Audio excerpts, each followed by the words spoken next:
Hello students, today we'll begin this poem Summer Sun by Robert Louis Stevenson. You can open page number 26 of your English literature book. I hope we know what is the sun.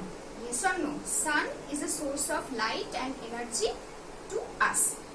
See what is given there in the first line. Have you ever thought about the importance of the sun in our lives? The poet is asking a question. Why? Because he wants to tell us something about the sun. Because the sun is a very important part of our life. It gives us light and energy. There cannot be life without the sun. Let us read this poem about the sun. So let us begin the poem. Great is the sun, and white he goes, through empty heaven without repose, and in the blue and glowing days, more thick than rain he showers his rays. See what is given in the first line. Great is the sun, and white he goes. When the sun comes out, we generally draw the rays of the sun like this. Yes or no? Because the light it gives us. So it goes white. It doesn't give light only in one way, but it gives light all over the place. Through empty heaven without repose. Repose, the meaning of the word repose, in the book also it is given. I'll tell you again. Repose means rest, R-E-S-T, rest. So without taking rest, the sun comes and gives us light every day. And in the blue and glowing days, when the days are glowing, why the days will glow? Because of the sun rays.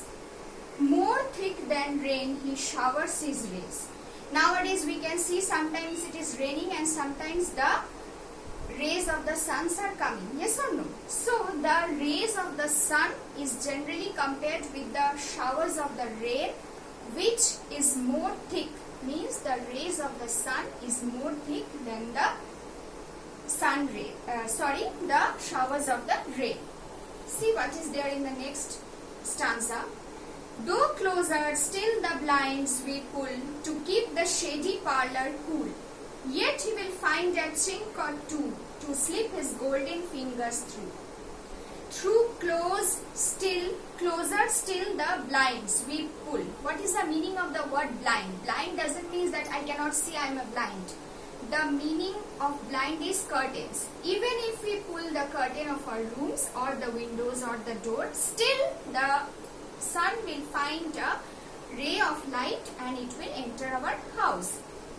Though closer, still the blinds we pull to keep the shady parlor cool. Shady parlor, why? See, a room to meet guests in a sitting room. Suppose a room is there, curtains are there in this one to cover the room to give it a shady and a cool atmosphere. But the sun still penetrates and comes through the small space whenever it is possible for it. Yet he will find a chink. That is, chink means a crack or a narrow opening. From a small opening the sun will come and it will give us light. To slip his golden fingers through. Why these are called golden fingers? Because the rays of the sun is generally golden in color. I'll repeat from the first stanza again. Through empty heaven great is the sun and white he goes, through empty heaven without repose. And in the blue and glowing days, more thick than rain he showers his rays. Though closer, still the blinds will pull to keep the shady parlor cool. Yet he will find a chink or two to slip his golden fingers through. Let us continue. The dusty attic, spider clad, he through the keyhole maketh glad. Why it is called the dusty attic? Because dust may fall everywhere. Spider clad, you have seen the spider web. I hope all of us know what is a spider web. He through the keyhole. You have seen the keyhole from where we put this one. See, I don't have a keyhole over here. Otherwise, I could have shown you. So, keyhole is somewhere where we put the key.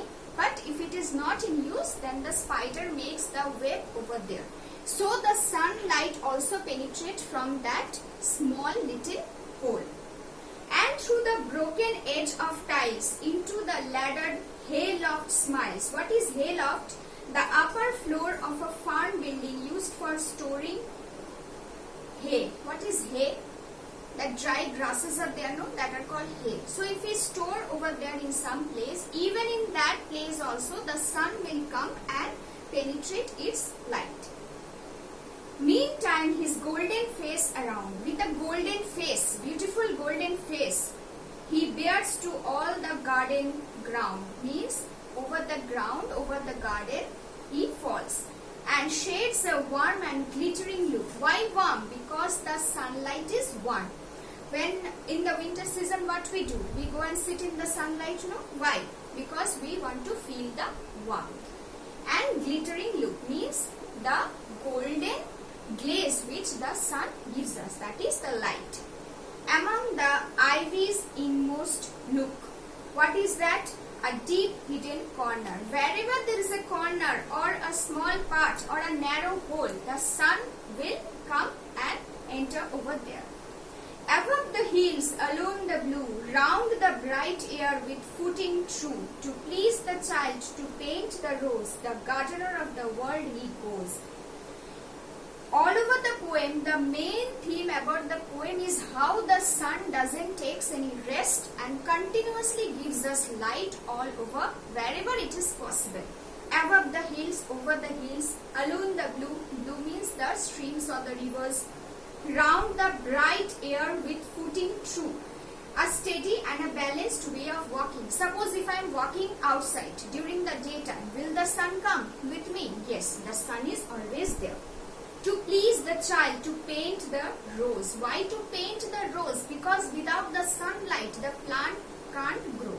In science, we know that we have learned that how the plants grow, they need sunlight, water and chlorophyll. The gardener of the world he goes. Means why? Why he is a gardener of the world? Because he travels everywhere.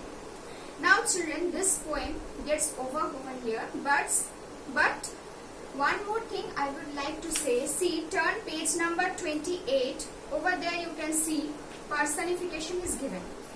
Now what is personification? In the yellow box you can see over here it is given. Personification. Personification is when we speak or write about a thing, an idea or an animal as if it has human qualities. Now the sun is spoken over here as a human being. He is not taking any rest. He is peeping in everybody's room. Wherever there is curtain, then also he is going and peeping. He is giving us light. He is traveling everywhere. So the sun is personalized as a human being. This is called personification. Any inanimate object, when we give the quality or the attribute of a living thing, it forms the quality, that is personification. So read these lines. Yet he will find a chink or two to slip his golden fingers through. Who will find? The sun, he. It is attributed, it is given the qualities of a human being. In the lines given below, the poet refers to the sun as if it were a person, using the pronouns he and him for it. And now we know what is a pronoun. This kind of reference is known as personification. I hope the poem is quite clear to you all. About the author Robert Louis Stevenson, I'll give you more information in this one, your Parents Alarm website. I'll give you a written note. Just go through the poem again and again. In the revision class, we'll again continue with this poem. I hope you all have understood what is there in the poem. Thank you.